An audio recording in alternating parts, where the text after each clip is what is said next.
안녕하세요. 분석왕 김프로TV의 김프로입니다. 오늘은 현재 발매 중인 승부식 91회차 국내 축구 K리그 5경기 분석으로 준비해 보았습니다. 영상 보시기 직전에 좋아요, 구독 한 번씩 눌러주시길 바랍니다. 안양은 대체적으로 화력에는 문제가 없습니다. 외국인 선수들과 국내 선수들이 공격적으로 상당한 능력을 가지고 있어 라인을 쭉 올려서 플레이를 하는 것으로 화력을 중시하는 편입니다. 문제는 지난 안산전에서도 드러났듯이 늘 역습 상황에서 대응이 취약함을 드러낸다는 점입니다. 사실 안양이 라인을 내리고 플레이를 하는 경우에는 중거리 슛이나 상대에게 내주는 찬스의 수치가 오히려 더 불안한 모습이 자주 보입니다. 결국 늘 배후 공간 이슈를 안고 플레이할 수밖에 없는 구조입니다. 아산은 대체적으로 역습 상황에서도 강한 편입니다.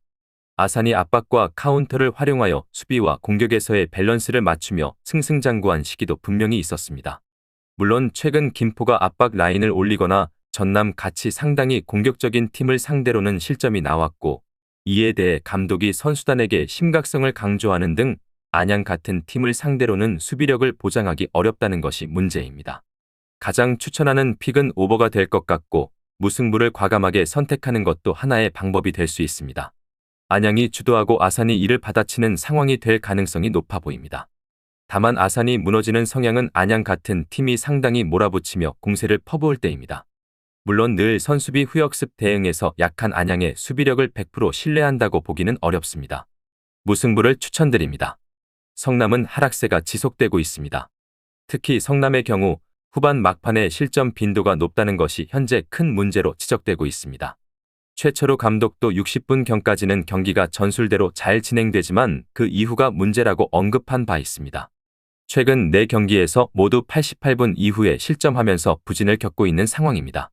성남의 얇은 뎁스 문제는 여름철에 더 심각한 수준으로 이어지고 있다고 볼 수 있습니다.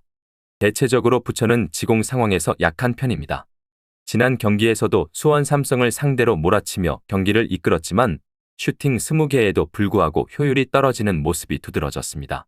다만 2023 이후로 성남에게는 2승 2무로 강한 면모를 보여주고 있습니다. 이는 몰아치는 상황을 잘 수비하고 간결하게 역습을 살리는 전략 덕분입니다. 물론 최근 안양이나 경남처럼 공격적으로 경기를 풀어가는 팀을 상대로는 부진하여 수비적인 약점이 완전히 없는 것은 아닙니다. 성남이 결정적인 순간에 약한 모습을 보여주고 있는 상황입니다. 성남은 선제골을 넣는 빈도는 높지만 그 이후에 지키는 능력이 떨어집니다. 부천을 상대로 성남이 약한 모습을 보인다는 점도 중요합니다. 물론 부천 역시 공격적인 성향의 팀을 상대로는 수비가 뚫리는 빈도가 있어 난전을 예상하는 것이 좋아 보입니다. 부천 승을 추천드립니다. 광주는 아산이와 백하 등 최근 공격진의 외국인 선수들이 좋은 폼을 보여주는 점은 다행입니다. 그러나 수원FC를 상대로는 2024년 전패를 기록하고 있다는 점을 감안해야 할 듯합니다. 김은중 감독 체제에서 수원FC가 맞불을 놓는 식으로 나서는 경우가 적어졌다는 점이 포인트입니다. 실제로 포항과 인천 등 수비적으로 나서는 팀에게는 약점을 크게 드러내고 있습니다. 이정효 감독의 전술 특성상 상대가 올라와 주지 않으면 답답한 성향이 자주 보이는 것이 사실입니다. 또한 권경원과 이승우 등 핵심 선수들이 이탈할 가능성이 높습니다. 다만 안데르송과 지동원, 정승원이 3톱에서 좋은 포인트 생산 능력을 보여주고 있어 적어도 공격 포인트 생산에서는 큰 문제가 없을 전망입니다. 손준호도 전진 패스 능력이 매우 좋으며 수비를 못하는 선수라고 보기는 어렵습니다. 대체적으로 수원FC가 광주를 상대로 잘했던 잠그고 빠르게 전진하는 식의 운영이 여전히 유효할 수 있습니다. 수원FC 승리와 오버 2.5를 생각해보는 것이 합당할 것 같습니다. 대체적으로 수원FC가 광주의 압박에 끌려나가지 않는 상황에서는 강했던 모습입니다. 권경원의 이탈이 수비적으로 불안감을 줄 수 있는 요소인 것은 부정하기 어렵지만 수원FC의 3톱 퀄리티나 손준호가 보여주는 패스와 수비 능력은 여전히 건재할 것으로 보고 있습니다. 수원 승을 추천드립니다. 대구의 플레이 스타일은 이제 공격적입니다. 라인도 높고 압박과 유기적인 연계를 중시하는 성향으로 바뀐 타입입니다. 다만 대구의 문제는 늘 문전에서의 마무리입니다. 정치인도 늘 마무리 단계에서의 판단이 아쉽고 세징야와 에드가도 나이로 인해 서서히 영향력이 떨어지고 있습니다. 어린 선수들이 에너지 레벨을 올려주는 모습은 보기 좋지만 역시 경험 부족으로 인한 문제는 무시하기 어렵습니다. 대전의 문제는 지키는 능력입니다. 최근 세 경기에서 대전이 모두 선제골을 기록했지만 경기 결과는 1무 2패에 그치고 말았습니다. 이는 황선홍 감독이 90분 내내 공격적인 플레이를 하지 않는다는 점에서 기인합니다. 골을 넣으면 그대로 라인을 내리고 버티면서 상대에게 주도권을 내주는 타입입니다. 때문에 선제골을 넣어도 대전이 2골 이상을 기록한 적은 최근 3경기에서 없었습니다. 대전이 선제골을 넣는다고 하더라도 황선홍 감독의 특성상 이 상태에서는 내려앉고 버티는 것으로 전환하게 될 가능성이 높습니다. 이 형국에서는 대구가 주도권을 잡고 몰아치겠지만 대구는 결정력의 기복이 상당한 편입니다. 경기를 뒤집는 형국까지 만들기는 어렵다고 보고 있습니다. 무승부를 추천드립니다. 인천의 문제는 공격이 매우 단조로울 확률이 높다는 점입니다.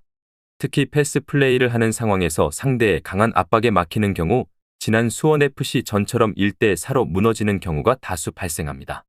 수원FC의 중원이 워낙 화려한 것도 있지만 이런 상황에서는 유일하게 멀쩡한 공격 자원인 무고사에게 공을 건네주는 것 말고는 큰 답이 없습니다.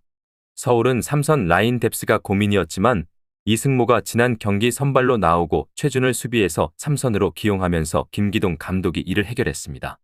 특히 김신진의 라인 브레이킹으로 효율적인 역습 찬스를 만들어내는 등 여전히 압박과 깔끔한 카운터라는 기조를 유지할 수 있을 것으로 보입니다.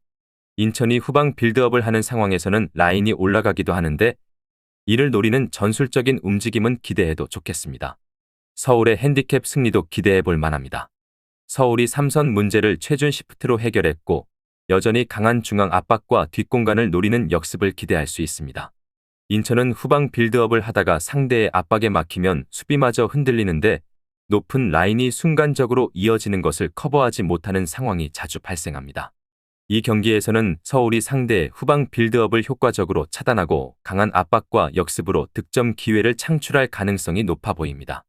인천의 수비적인 불안정성도 고려하면 서울의 승리 가능성이 더 크다고 판단됩니다. 서울 승을 추천드립니다. 오늘 준비한 승부식 91회차 국내 축구 K리그 5경기 분석은 여기까지입니다. 추가적인 선수들의 부상 현황 및 복귀 현황은 커뮤니티와 댓글을 통해서 공지할 예정이며 보시는 분석이 여러분들의 결정에 조금이나마 도움이 되었다면 구독과 좋아요 한 번씩 부탁드리도록 하겠습니다. 또한 추가적인 경기 정보와 예상 라인업을 토대로 한 분석이 필요하신 분들께서는 꼭 하단의 고정 댓글을 클릭하셔서 분석 자료 공유방에 오셔서 필요한 정보와 조합을 받아가셨으면 좋겠다는 말씀 전하면서 오늘의 분석은 여기서 마쳐보도록 하겠습니다. 시청해주셔서 감사합니다.